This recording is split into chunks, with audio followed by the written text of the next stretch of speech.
ಬೆಳಗಿನ ಬೆಳಕು. ಅರಣ್ಯಕಾಂಡ ಅಧ್ಯಾಯ 5-8. ಸಂತ್ರಸ್ತರು ಇಲ್ಲದಿದ್ದಾಗ. ಭಾಗ 3. ನಿನ್ನೆಯ ಪ್ರಶ್ನೆಯನ್ನು ಮುಂದುವರಿಸುತ್ತಾ ನಮಗೆ ಗೊಂದಲ ಉಂಟು ಮಾಡಬಹುದಾದ ಒಂದು ಅಂಶವನ್ನು ನಾವು ಗಮನಿಸಬೇಕು.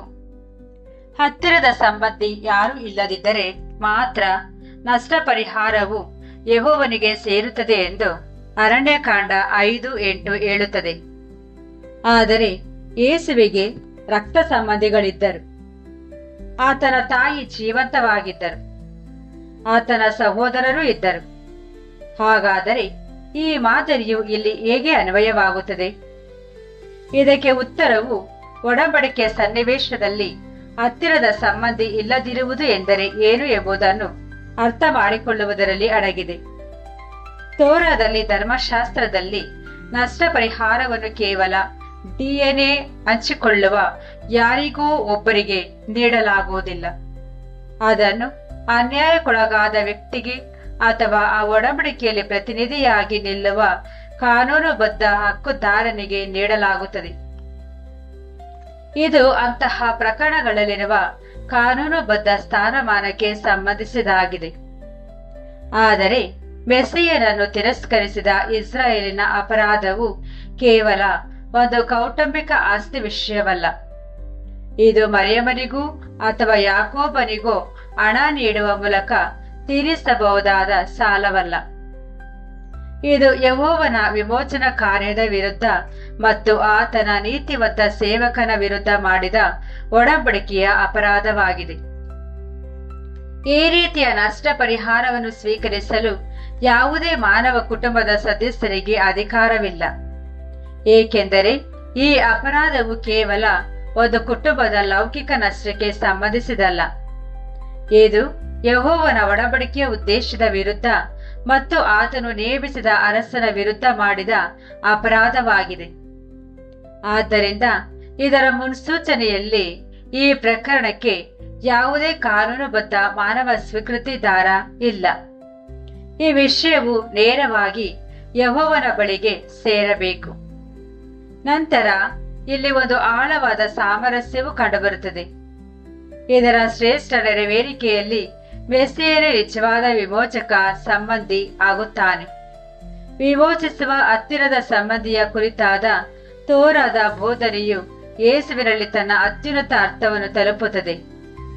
ಆತನು ತನ್ನ ಸಹೋದರರನ್ನು ವಿಮೋಚಿಸಲು ಮತ್ತು ಅವರಿಗೆ ಸಹಾಯ ಮಾಡಲು ರಕ್ತ ಮಾಂಸಗಳಲ್ಲಿ ಪಾಲುಗಾರನಾದನು ಎಂದು ಇಬ್ರಿಯ ಪತ್ರಿಕೆಯು ಹೇಳುತ್ತದೆ.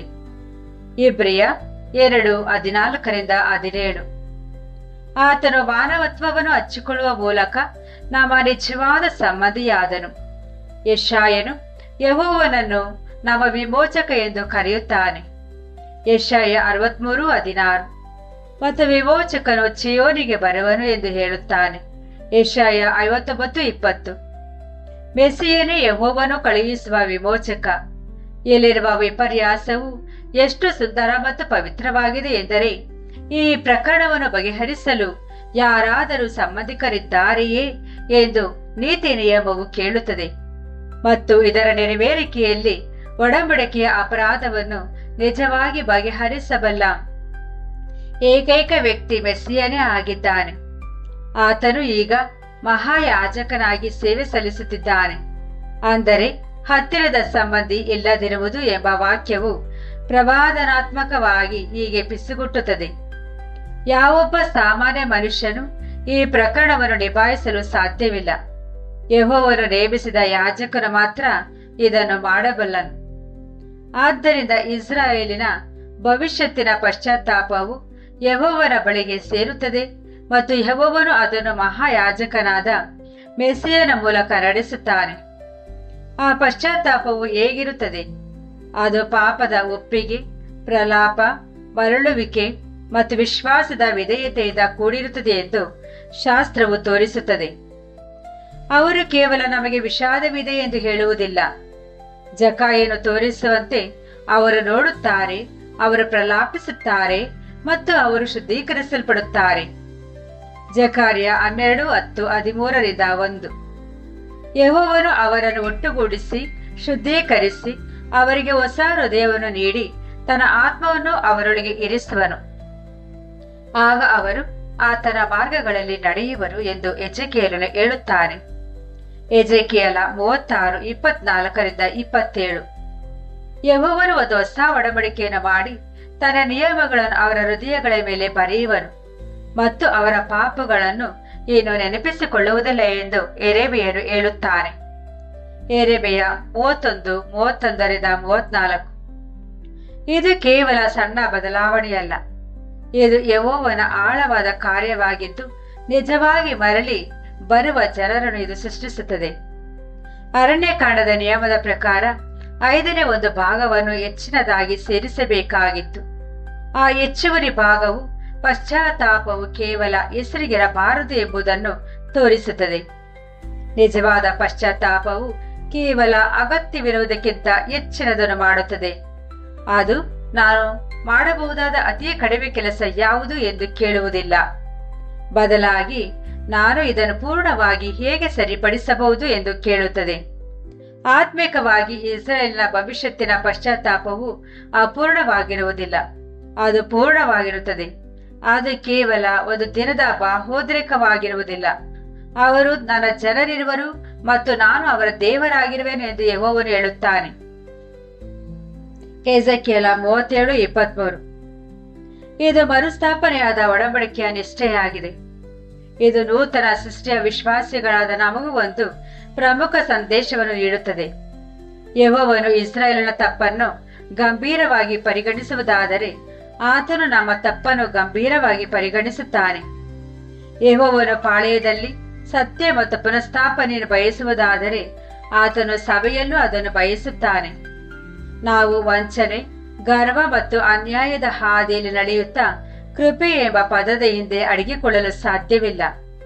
ಕ್ರಿಸ್ತನ ಬಲಿಯು ಪರಿಪೂರ್ಣವಾಗಿದೆ, ಆದರೆ ಅದು ನಮ್ಮನ್ನು ಶುದ್ಧೀಕರಿಸಲು ಪೂರ್ಣಗೊಂಡಿದೆಯೇ ಹೊರತು ಪಾಪವನ್ನು ಸಮರ್ಥಿಸಿಕೊಳ್ಳಲು ಅಲ್ಲ. ಕೃಪೆಯು ಹೆಚ್ಚಾಗಲೆಂದು ನಾವು ಪಾಪದಲ್ಲಿಯೇ ಇರೋಣವೇ? ಖಂಡಿತವಾಗಿಯೂ ಬೇಡ ಎಂದು ಸತ್ಯವೇದವು ಎಚ್ಚರಿಸುತ್ತದೆ. ರೋಮಾಪುರದವರಿಗೆ 6:1-2. ಜೀವವುಳ್ಳ ದೇವರನ್ನು ಸೇವಿಸಲು ನಮಗೆ ವಿಮೋಚನೆಯು ದೊರಕಿದೆ ಎಂದು ಅದು ಹೇಳುತ್ತದೆ. ಇಬ್ರಿಯ 9:14. ಆದ್ದರಿಂದ ನ್ಯಾಯ ಪ್ರಮಾಣದ ನೆರಳು ನಮಗೆ ಕನ್ನಡಿಯಾಗುತ್ತದೆ. ನಿಜವಾದ ಪಶ್ಚಾತ್ತಾಪವು ಫಲವನ್ನು ನೀಡುತ್ತದೆ. ನಿಜವಾದ ಮರಳುವಿಕೆಯು ಮುರಿದು ಹೋಗಿದ್ದನ್ನು ಸರಿಪಡಿಸುತ್ತದೆ. ನಿಜವಾದ ಕೃಪೆಯು ಶುದ್ಧ ಹೃದಯವನ್ನು ನೀಡುತ್ತದೆ. ಅದೇ ಸಮಯದಲ್ಲಿ ಈ ಸಂದೇಶವು ಭರವಸೆಯಿಂದ ತುಂಬಿದೆ. ಯೆಹೋವನು ಇಸ್ರಾಯೇಲನ್ನು ಕೈಬಿಟ್ಟಿಲ್ಲ. ಯೆಹೋವನು ಅವರನ್ನು ಪಾಪದ ಒಪ್ಪಿಗೆಯ ಹಾದಿಗೆ ತರುವನು. ಯೆಹೋವನು ಶುದ್ಧೀಕರಣಕ್ಕಾಗಿ ಬುಗ್ಗೆಯನ್ನು ತೆರೆಯುವನು. ಯೆಹೋವನು ವಿಮೋಚಕನನ್ನು ಕಳುಹಿಸುವನು. ಯೆಹೋವನು ತನ್ನ ನಿಯಮವನ್ನು ಹೃದಯಗಳ ಮೇಲೆ ಬರೆಯುವನು. ಮೆಸ್ಸೀಯನನ್ನು ತಿರಸ್ಕರಿಸಿದ ಒಂದು ಜನಾಂಗವನ್ನೇ ಯೆಹೋವನು ಮರಳಿ ತರಬಲ್ಲವನಾದರೆ, ದಾರಿ ತಪ್ಪಿದ ಒಬ್ಬ ವಿಶ್ವಾಸಿಯು ನಿಜವಾಗಿ ಮರಳಿದರೆ ಆತನನ್ನು ಪುನಃಸ್ಥಾಪಿಸಲು ಯೆಹೋವನಿಗೆ ಖಂಡಿತ ಸಾಧ್ಯವಿದೆ. ನ್ಯಾಯವನ್ನು ಕೇಳುವ ಅದೇ ದೇವರು ಕೃಪೆಯನ್ನು ನೀಡುತ್ತಾನೆ.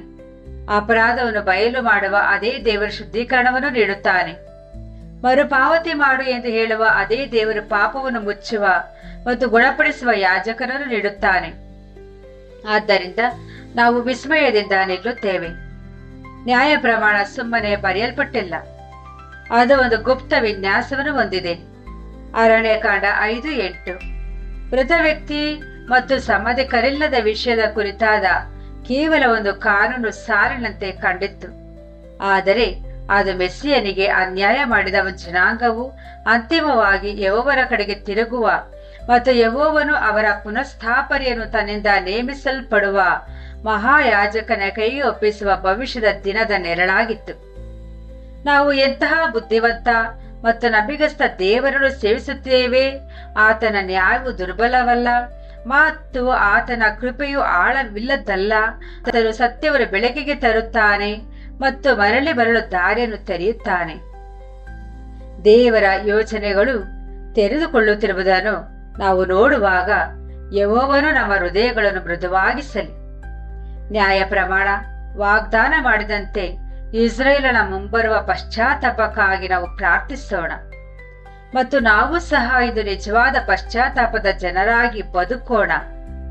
ಪಾಪಗಳನ್ನು ಒಪ್ಪಿಕೊಳ್ಳುತ್ತಾ ತಪ್ಪುಗಳನ್ನು ಸರಿಪಡಿಸುತ್ತಾ ದೇವರ ಕಡೆಗೆ ತಿರುಗುತ್ತಾ ಮತ್ತು ಒಡಂಬಡಿಕೆಯ ನಿಷ್ಠೆಯಲ್ಲಿ ನಡೆಯುತ್ತಾ ಸಾಗೋಣ. ಆ ಮೂಲಕ ಯೆಹೋವನ ಸನ್ನಿಧಿಯು ನಮ್ಮ ಮಧ್ಯ ಗೌರವಿಸಲ್ಪಡಲಿ. ಕ್ರಿಸ್ತರ ಹೆಸರಿನಲ್ಲಿ ಆಮೆನ್.